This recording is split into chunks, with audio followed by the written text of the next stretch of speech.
Hello, this is Linda with Flamingos in Wonderland. We get asked all the time, is it worth the cost to stay at a Disney resort? There have been a lot of changes recently, like canceling the Magic Express, no fast passes, and more.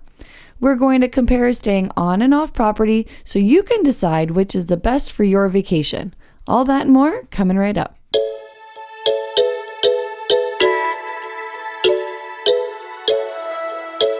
In order to cover everything, we've broken this down into 6 categories: the perks, location, cost and hidden fees, theming, Disney resort types, and our overall thoughts.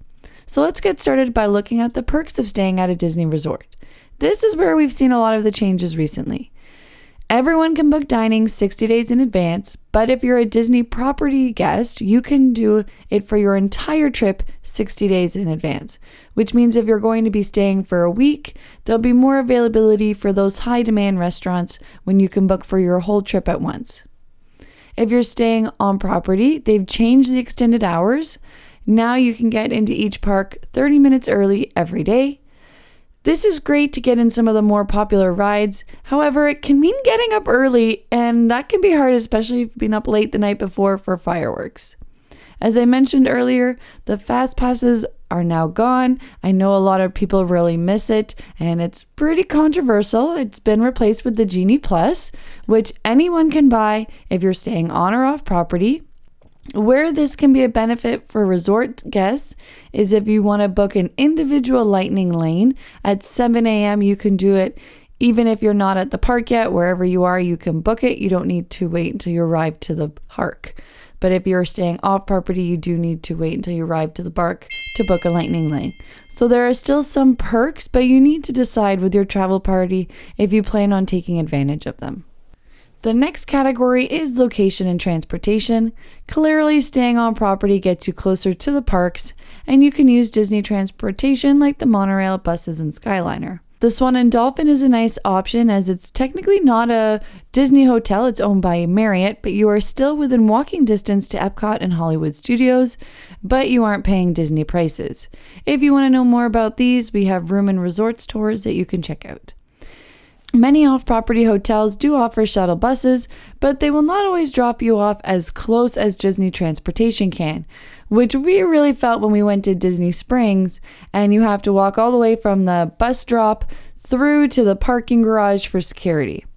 Another thing you'll want to check out is how often your hotel runs the shuttles to Disney.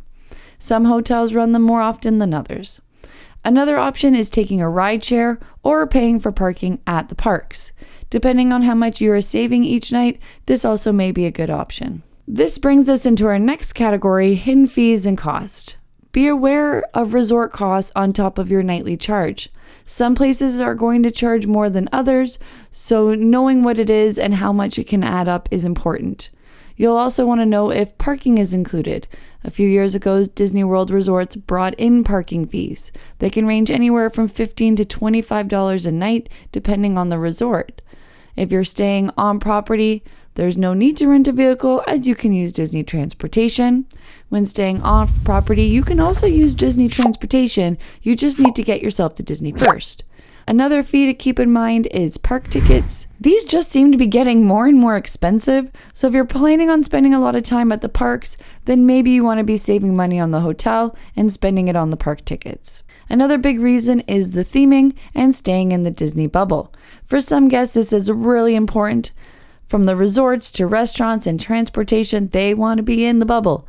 If you're not so worried about that, then saving money and staying off property might be worth it. Food and restaurants are something else to consider. You can go to any resort to have a meal and don't need to be staying there. Other people also have favorite restaurants that aren't Disney related that they love to visit when in Orlando. So the question is, do you need easy access to those Mickey waffles in the morning? Now, when it comes to Disney resorts, there are 4 categories which range in price and amenities. So if staying in the bubble is something you really want, then you can see which fits your budget. The 4 categories, starting at the most expensive, are deluxe villas, deluxe resorts, moderate resorts, and then value resorts. We've had the opportunity to stay at all 4 levels, and each has something special to offer. With no Magic Express, changed park magic hours, no more fast passes, And busy buses, some people will still take an Uber to the park, so you need to decide if the value is there for you. So overall, when deciding to stay on or off property, you need to decide what's important for you. If you're looking to get more bang for your buck, then staying off-site would be a good option, as there aren't as many perks to staying on property with the recent changes. Now, if you're interested in Disney magic, transportation, and location, then staying on property might be the way to go. What do you think? Are the resorts worth the money? Do you have a favorite off-property hotel? Let us know in the comments below. We love hearing your ideas. If you found this video helpful, please hit those like and subscribe buttons. Remember, memories are forever, so make them fabulous. Thank you for taking the time to watch our video, and happy travels.